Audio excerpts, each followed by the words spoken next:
हर exam का अपना एक पैटर्न होता है और हर एग्जाम का अपना एक पर्पस होता है। लेकिन किसी भी एग्जाम का पैटर्न और पर्पस समझते समझते कई गलतियां अक्सर स्टूडेंट्स कर जाते हैं। हालांकि कहते हैं कि गलतियों से ही इंसान सीखता है, पर जो कॉम्पिटिटिव एग्जाम है उसमें जब तक आप गलतियों से सीखते हैं तब तक आपका समय आपके हाथ से निकल जाता है। हेलो स्टूडेंट्स, मेरे चैनल पे आप सबका स्वागत है। मैं हूं रचना और आज मैं आपको बताने वाली हूँ प्री के एग्जाम के एग्जामिनेशन हॉल के दौरान कौन सी गलती आपको नहीं करनी है और कौन सी गलती जो आप अनजाने में कर जाते हैं जिसका खामियाजा आपको नेगेटिव रिजल्ट के रूप में भुगतना पड़ सकता है। तो प्री का एग्जाम, चाहे वो यूपीएससी का प्री का एग्जाम हो या फिर किसी तरह के स्टेट पीसीएस का एग्जाम हो या फिर बैंकिंग का, रेलवे का, किसी भी तरह की प्रारंभिक परीक्षा का एग्जाम हो, उसमें आपको इन बातों का ध्यान रखना है। तो आने वाले दिन में अगर आप किसी भी तरह की प्रारंभिक परीक्षा दे रहे हैं जैसे कि यूपीएससी, बीपीएससी, तो प्लीज इस जानकारी को आप पूरी जरूर देखिएगा और हो सके तो एग्जामिनेशन हॉल में इसको आप अप्लाई करिएगा। तो चलिए शुरू करते हैं। आज मैं आपको बताती हूँ प्रारंभिक परीक्षा में की गई गलतियां और किन गलतियों को आपको नहीं करना है। तो प्रारंभिक परीक्षा में सबसे पहले आपका एग्जाम लेने का पर्पस क्या होता है? पर्पस होता है आपके प्रेशर टेक्निक को, कि आप कितना प्रेशर झेल सकते हैं, इसको चेक करना। पीआरई प्री और पीआरई प्रेशर, क्योंकि जो आपका मेंस होता है वो होता है आपके नॉलेज का एग्जाम और आपका जो इंटरव्यू होता है वो होता है आपके कॉन्फिडेंस का एग्जाम। इंटरव्यू में आपसे आपके नॉलेज देखने के लिए क्वेश्चन नहीं पूछे जाते हैं। क्वेश्चन पूछा जाता है कि आप अगर 10 क्वेश्चन का आंसर नो आंसर करते हैं लेकिन उसके बाद भी अगर आप 11वें क्वेश्चन का आंसर सही दे देते हैं, it means you have confidence. तो इंटरव्यू बेसिकली कॉन्फिडेंस का होता है। उसी तरह से प्री का एग्जाम जो होता है, प्रेशर आप कितना झेल सकते हैं इसके लिए होता है। प्रेशर किस बात का? मान लीजिए 2 घंटे का एग्जाम होता है और 2 घंटे में 150 क्वेश्चंस आते हैं, तो आप उस 2 घंटे में इस 150 क्वेश्चंस को किस तरह से प्रेशर झेल करके सही कर सकते हैं। ऊपर से सारे क्वेश्चंस मिक्स होते हैं, यानी पूरा जीएस मिक्स होता है। तो आपके माइंड सेट जो है ना, कंटिन्यूअस एक सब्जेक्ट पढ़ने का है, तो आप मिक्स क्वेश्चंस में कंफ्यूज हो जाएगा। तो सबसे पहले गलतियां आप लोग क्या करते हैं, सारे नहीं, कुछ स्टूडेंट्स ये करते हैं।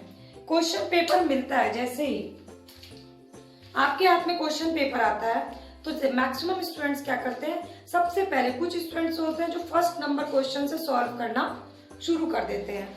इंस्ट्रक्शंस, बेसिक इंस्ट्रक्शंस पढ़ लेते हैं और उसके बाद सबसे नंबर 1 से क्वेश्चन सॉल्व करना शुरू कर देते हैं। ये काम जो है वो आपको नहीं करना है। ध्यान दीजिएगा इस बात पे, मैं इन सब का कारण भी बताऊंगी। फिर कुछ स्टूडेंट्स होते हैं जिनकी आदत होती है किताब को भी पीछे से पढ़ने की, क्वेश्चन को भी पीछे से सॉल्व करने की, तो वो सबसे 150 नंबर से क्वेश्चन सॉल्व करते हैं और बैक से जाते हैं। तो ये भी आपको नहीं करना है। अब कुछ स्टूडेंट्स होते हैं जो बीचों बीच से खोलते हैं और सॉल्व करना शुरू कर देते हैं, ये भी आपको नहीं करना है। अब सवाल उठता है तो फिर क्वेश्चन सॉल्व कैसे करना है? तो क्वेश्चन आपको सॉल्व करना है जो भी आपका सबसे फेवरेट सब्जेक्ट है। जैसे कि हिस्ट्री बैकग्राउंड वालों के लिए सबसे फेवरेट होता है मॉडर्न हिस्ट्री और इंडियन नेशनल मूवमेंट। साइंस वालों के लिए साइंस, मैथ वालों के लिए मैथ। तो जिस चीज पे आपका सबसे अच्छा पकड़ है, आपकी सबसे अच्छे से सॉल्व कर सकते हैं, हमेशा उस सेक्शन से आपको स्टार्ट करना है। अब इसका क्या फायदा होगा? शुरुआत में मैंने आपको बताया कि अगर आप इंटरव्यू के दौरान 10 क्वेश्चन का आंसर लगातार गलत देते हैं और 11वें का सही दे देते हैं, तो इसका मतलब आपके अंदर कॉन्फिडेंस है। ये बात मैंने किसी रीजन से बताई। सेम यही चीज आपका पीटी में अप्लाई होता है।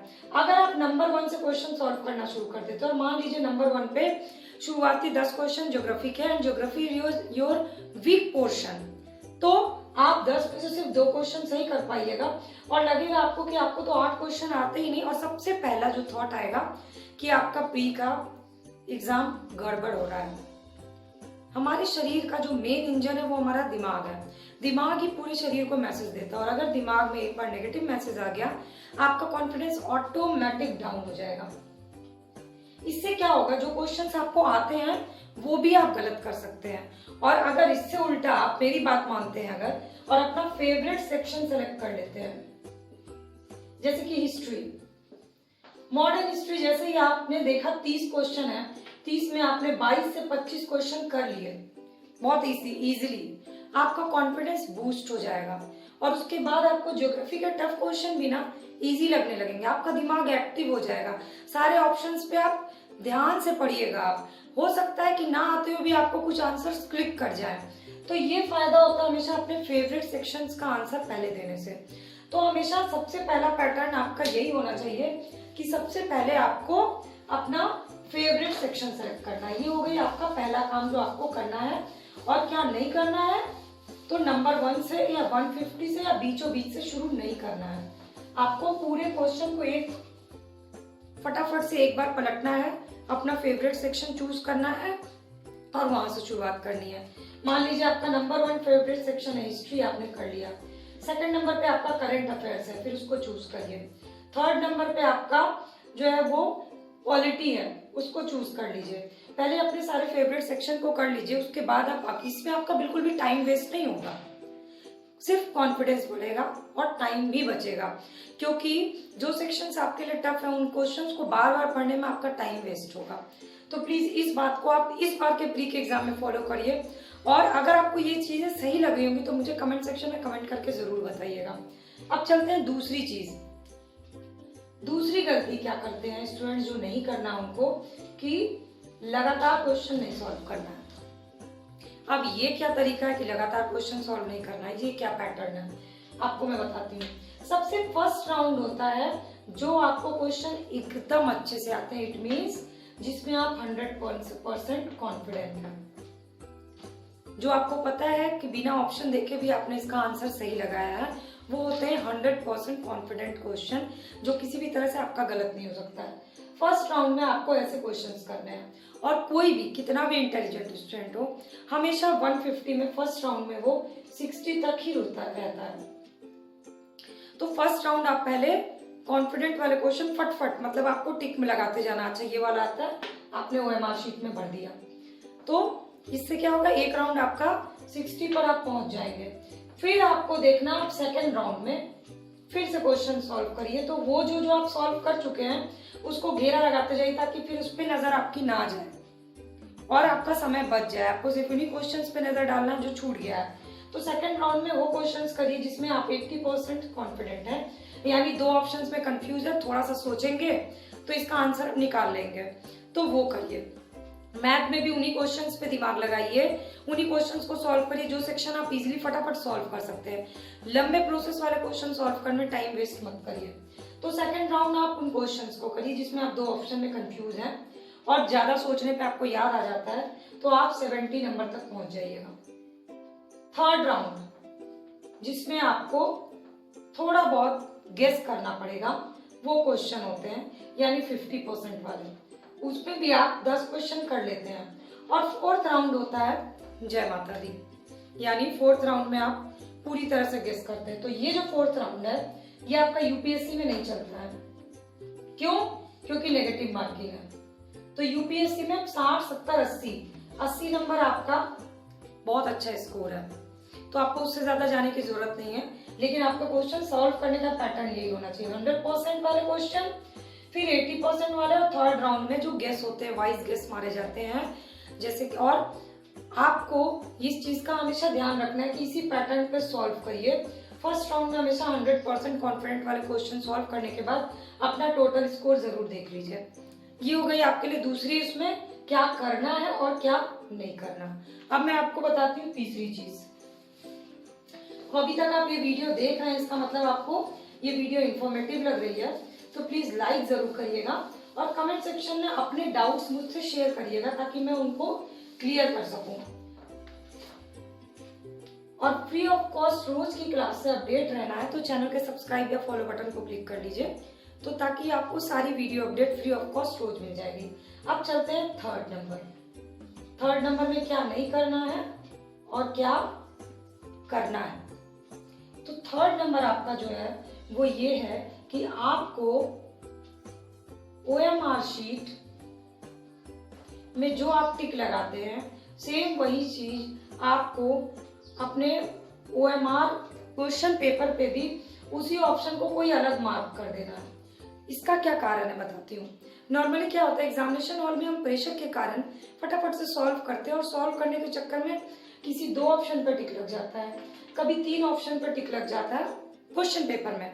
और जब हम घर पहुंचते हैं तो हम कंफ्यूज हो जाते हैं कि इसमें हमने किस आंसर पे OMR में नंबर किस नंबर पे भरा है, ए पे भरा है कि बी पे कि सी पे या डी पे, किस सर्कल को भरा, ये हमें याद नहीं रहता है और हम गलत तरह से आंसर मिला लेते हैं और हम अपने आंसर गलत मिलाने के कारण 90-95 काउंट कर लेते हैं। ऐसा नहीं होना चाहिए। आपको एग्जाम जस्ट परफेक्ट स्कोर आपको पता होना चाहिए कि आपने OMR पे क्या लगाया है, वही आपको अपने क्वेश्चंस पे करना और इसमें आपको एक्स्ट्रा टाइम नहीं लगेगा। जैसे ही आपने OMR पे बी को भरा, 6 नंबर क्वेश्चन में आपने बी ऑप्शन लगाया, 6 नंबर क्वेश्चन पे आप जा करके बी नंबर को अच्छे से घेर दीजिए ताकि आपको ये याद रहे कि OMR पे मैंने बी को ही भरा है और किसी पे टिक नहीं लगाया। तो इससे क्या होगा, जब आप प्री का एग्जाम देके लौटिएगा और अपने क्वेश्चंस को आंसर से मिलाइएगा तो बिल्कुल सही स्कोर पे आइएगा कि आप ओरिजिनली कितने स्कोर पे हैं और उसी अकॉर्डिंग आपकी मेंस की तैयारी शुरू हो जाएगी। तो ये काम करना आपको बहुत जरूरी है। तो ये 3 चीजें मैंने आपको इम्पोर्टेंट बता दी हैं और आप अगर प्री की तैयारी कर रहे हैं तो मैंने प्री की तैयारी से जुड़ी current affairs, history, geography, polity, economics, science, tech, current affairs और इन्वायरमेंट से रिलेटेड बहुत सारी वीडियोस क्लासेस अपलोड की हुई हैं। ऑलमोस्ट 125 वीडियो क्लासेस हैं, उसको आप देख सकते हैं। 15 मिनट की सिर्फ वीडियो क्लास है जिसमें मैंने 20 साल के सारे क्वेश्चंस को कवर करते हुए 2 बुक से एक टॉपिक को कवर करवाया है और अभी मैं फास्ट रिवीजन करवा रही हूँ। शुरुआत मैंने किया है मॉडर्न हिस्ट्री से, इंडियन नेशनल मूवमेंट, तो उस सीरीज से भी आप जुड़ सकते हैं। और जिन लोग का एग्जाम एकदम नजदीक है तो वो लोग के लिए आज ये इन्फॉर्मेशन मैंने इसीलिए शेयर की है। तो प्री के एग्जाम में आपको क्या ध्यान देना है, ये 3 चीज तो ध्यान देनी ही है और 2 और चीजें हैं जो नॉर्मली सब स्टूडेंट्स करते हैं। एक तो इंस्ट्रक्शंस को बहुत अच्छे से पढ़िए, दूसरा OMR आपको पहले मिल जाता है तो OMR में 2 जगह पे होता है जहां आपको क्वेश्चन सेट का फिल करना होता है कि आपको कौन सा क्वेश्चन सेट मिला है। नॉर्मली यही होता है कि OMR शीट पहले मिलता है, उसमें अपनी इंफॉर्मेशन आपको पहले भरनी होती है और बाद में आपको क्वेश्चन पेपर दिया जाता है। तो बहुत से स्टूडेंट जो होते हैं ना, क्वेश्चन पेपर सॉल्व करने के स्पीड में ये जो है OMR पे ये वाला सेक्शन भर लेते हैं और यहाँ जो कॉर्नर में होता है उसको भरना भूल जाते हैं कि आपका क्वेश्चन सेट नंबर D आया है या A आया है। इससे क्या होता है, उनका एग्जाम देना बेकार हो जाता है क्योंकि OMR चेक ही नहीं होता है। और अगर आप ये सोचते हैं कि जो एग्जामिनर है, जो ले रहा है, वो आप उसकी जिम्मेदारी इसे चेक करना, बिल्कुल भी नहीं। वो इतने स्टूडेंट्स को देखते हैं ना कि वो आप उनके भरोसे नहीं रह सकते। तो आपको अपनी ये जिम्मेदारी खुद निभानी है कि सबसे पहले इसको आपको बहुत अच्छे से फिल करना है, दोनों सर्कल को। ये गलती मत करिएगा, नहीं तो आपकी सारी मेहनत पे पानी फिर जाएगा। तो अब ये हो गया आपका 15 मिनट में मैंने आपको प्री के एग्जाम में किन बातों का ध्यान देना है, कौन सी बातें, कौन सी गलतियां नहीं करनी है। अगर आप इसको फॉलो कर लेते हैं और प्री के एग्जाम से जुड़े और भी चीजें, कैसे आप क्वेश्चंस को गेस कर सकते हैं, वो वीडियोस देखते हैं, तो मैं बताती हूँ आपको कि आपका 100% प्री में आप क्वालिफाई कर जाइएगा। तो प्लीज इस चीज को इजीली मत लीजिए और आने वाले दिनों में जो भी एग्जाम आपके आने वाले, उसके लिए मेरी तरफ से आप लोगों को ऑल द बेस्ट। अपने क्वेरीज, अपने डाउट्स, अपने क्वेश्चंस, अपने कमेंट्स मेरे साथ मैक्सिमम शेयर करिए ताकि मैं उन डाउट्स को, क्वेरीज को, क्वेश्चंस को सॉल्व कर सकूं। तो चलिए अगली वीडियो लेके मैं जल्दी हाजिर होंगी। तब तक मेरे चैनल के बाकी वीडियोस को आप देखते रहिएगा। थैंक्स फॉर वॉचिंग रचनास क्रिएशन, कच्ची से कलम।